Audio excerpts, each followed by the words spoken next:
It's your first day with Mandarin. What are all of those foreign sounds and words that have nothing in common with English? How do you even tell them apart? In this video, I'll walk you through how to successfully set up your first day with Mandarin. What's up, language people, and welcome back to the LinkSpark channel. In this video, we're going to talk about your first time with Mandarin. How do you pronounce stuff? What words do you read? And how do you get it all to stick anyway? Step number 1, basic phonology. Getting an overview of the phonology is a great first step when you're getting prepared to start with a new language. The phonology is the system that a language uses to organize its sounds. It's like looking at a map of a new city before you venture out into it to explore. By getting an overview of the place, you'll build an intuition for what to expect and what not to expect. Is there a river? Will there be bridges? Is the city big, small, rounded, long, dense, or spread out? In the same way, having a look at the phonology of a language will inform you if it has many sounds, few sounds, if the sounds cluster in the front of the mouth, at the back of the mouth, whether you recognize most sounds from your own language, or if there are sounds that you will need to practice a lot to get right. So, how do we find these phonologies exactly? Well, Wikipedia is a good start. So for example, if you're an Italian speaker looking into Spanish, you will find a significant overlap of sounds, and you'll know that at least this part of the language will be relatively easy for you. On the other hand, if you're a speaker of Hawaiian looking to learn Taa, you'll have some more work ahead of you. So if we speak English and want to learn Mandarin Chinese, this is what we'll find. Broadly speaking, General American English and Mandarin have a lot in common sound-wise. However, Mandarin has a cluster of alveolar, retroflex, and palatal sounds that might all sound very similar in the beginning if you're just used to English. What we have here are 3 consonant series, each series based on a sibilant. Sibilants are consonants that make an intense hissing, high-pitched shushing sound like sh. Each of these sibilants is accompanied by a pair of affricates, one aspirated and the other unaspirated. Affricates are consonants that begin with a short blocking sound like p, t, k, and then become sibilants. Aspiration refers to the amount of air that is released when we produce the sound. Ta is aspirated and ta is unaspirated. From now on, for ease of pronunciation, I'll pronounce consonants together with an adjacent vowel, either E or A. So as for the sibilants, where English has C, Mandarin has the series S, C, Z, and where English has she, Mandarin has shi, chi, ji. And on top of that, there's the retroflex series right in there in the middle, between the other two, which is sh, ch, j. But hey, wait a moment, English has affricates too, namely cha and ja. Apart from these, English has the voice counterpart to C, Z, which doesn't exist in Mandarin, as well as arguably the voice counterpart to sha, ja, as in azure, at least in French loanwords. Leaving these aside, we see that the overlap looks like this, which means that where English has 2 fricatives and 2 affricates, Mandarin has 3 fricatives and 6 affricates, all inhabiting roughly the same place of articulation. These sounds, even though they're similar, are phonemes. This means that they have the power to change the meaning of words.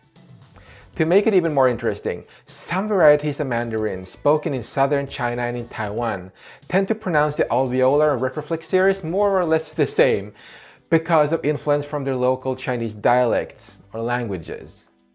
Dialects. It's complicated. Some say dialects, it's kind of a political issue. Never mind. Now, the vowel system of Mandarin is simple insofar that it has a small number of distinct sounds.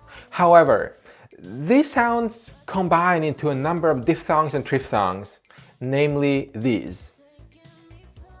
Some of these diphthongs are shared with English and some are not. However, most of them consist of vowel sounds that are also found in English.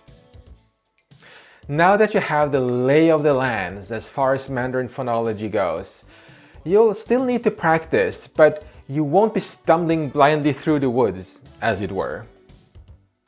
For my recommendations on tones, see my previous video. For my best tips on how to start nailing strange sounds from day one, stick around until the end of this video. Step number 2, basic vocabulary. So now you know a bunch of sounds. Good. The next step is of course words. But which words? Eventually, the goal is learning as many words as you need for your specific language goal. Whether that be getting fast food at the night market of Tainan or writing an academic paper at the University of Shanghai. But this is all in the future. For now, as beginners, we should focus on the most commonly used words. Say the top 1,000 to 2,000 most common ones. But how do we know which words people use the most? We can make some educated guesses, of course, words like 1, 2, 3, hello, goodbye, and so on. But then what? Luckily, we are not the first to ask this question, and there are already lists that you can use. These are called frequency lists, and they list the most common words ordered by how frequently they appear in text. Zipf's law, just roll with it for now, tells us that the most frequent word will occur approximately twice as often as the second most frequent word, 3 times as often as the third most frequent word, and so on. What all of this means is that some words are used more than others, like a lot more. For example, in English, the first 300 words make up 65% of all written material, and the first 3,000 words make up 90% of spoken conversation. So focus on learning the most common words first to make sure to get the most bang for your buck in the beginning first month or two. To find my recommended list of the 1,000 most common words in Mandarin, have a look at the description below. Now, we have our 1,000 words to study, but how do we actually use them? Ideally, you'd have access to someone who could speak Mandarin to you at a very basic level and with infinite patience. Much like a parent speaks to a toddler. But this is not how most language classes are set up. So for practical reasons, we'll move on to the next best option. Boosting your vocabulary until you can start reading easy stories for yourself. Since this is your very first day with Mandarin, we're gonna start with flashcards. Flashcards can be anything from actual paper cards with a Mandarin word on one side and an English word, or a picture on the other, to overly complicated programs and apps with a ton of specific features. For example, Anki, not Anki app though, is a mostly free, I think, software for flashcards if you want a lot of control over the content and features. Anki does have something of a learning curve, and while it's not for everyone, it is a popular software for flashcards. An easier option is Memrise, which has both a free as well as paid plans, and a user base that creates content that you can use if you're in a hurry. The drawback is, of course, that the content won't be tailor-made for you. Ultimately, your choice will depend on your personal interests and needs. Whichever way you decide to interact with your first 1,000 words in Mandarin, you should do it actively. That is, for each word that pops up on your flashcard, take a moment to say it out loud. And if you have written a short sentence into the card, which is more of a second day kind of thing, say that one out loud too. You should also make sure that the flashcard stack is set up in a way that alternately shows you both the English and the Mandarin word, so that you don't just learn to translate from English, say. While frequency lists and spaced repetition are powerful tools in your kit when you start learning Mandarin or any other language, keep in mind that they are tools mainly for the beginner. The goal here is to supercharge your vocabulary as fast as possible at an early time in order to progress to reading authentic and compelling texts. More on that in a later video. Step number 3, learning habits. Great job! You have your first day of learning Mandarin all set up. The last thing you need to do is prepare for all the days that will follow. This means building a solid learning habit and deserves a video of its own. For now though, let's go through the basics. Building good learning habits really is the key here. Let's say that you decide to interact with your language 4 days a week. This is already an excellent start. But when is the best time to do it? Well, you'll probably have other things to do in your life that will inform you when you have time available. What we're looking for here is a schedule that allows you to consistently spend time with your language 4 times a week. This consistency is important to build the habit you want to have. At the beginning of a 45-minute session, 4 times a week is enough to kick off the habit. As it becomes a routine, you can start expanding the time slot or add additional slots.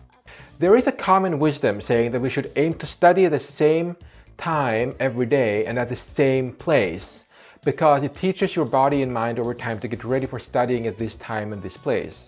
There are different reasons why we're told to do this. One is to help us build a habit, which is what we're aiming at here. So in this case, it's good advice, as detailed in this 2011 peer-reviewed paper. I'll link to it in the description below. The other reason for same time, same place has to do with studying and learning, using time and location as triggers for memory recall, and this method has been criticized within this context. Again, I'll put a link in the description. However, we don't need to worry about this last part, since we're actually not aiming to study and learn about languages. Our goal is to experience, understand, and acquire language. I'll explain more about what this means in upcoming videos. Well done! You've chosen your time. The next step involves choosing your location. Just as for time, it's important to be consistent here. Find a place where you can sit comfortably without being disturbed. Preferably a place you like, such as by a window with a nice view, as long as it's not too distracting. Over time, the combination of a set time and a set place will radically enhance your ability to form a strong and lasting habit for interacting with your language. This is the foundation you will then build on to reach your goal.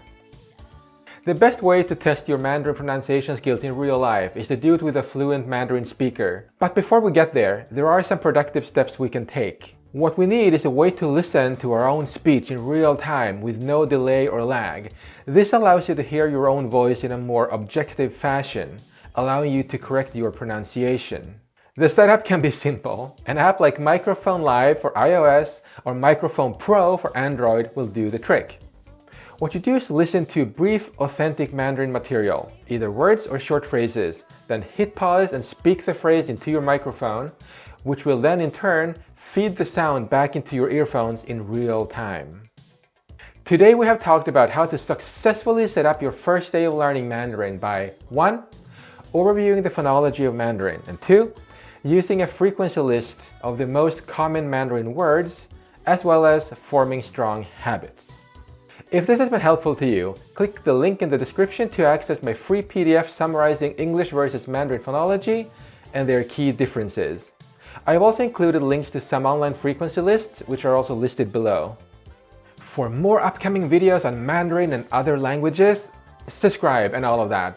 You know the drill. Thanks for watching, and see you next time for more on language.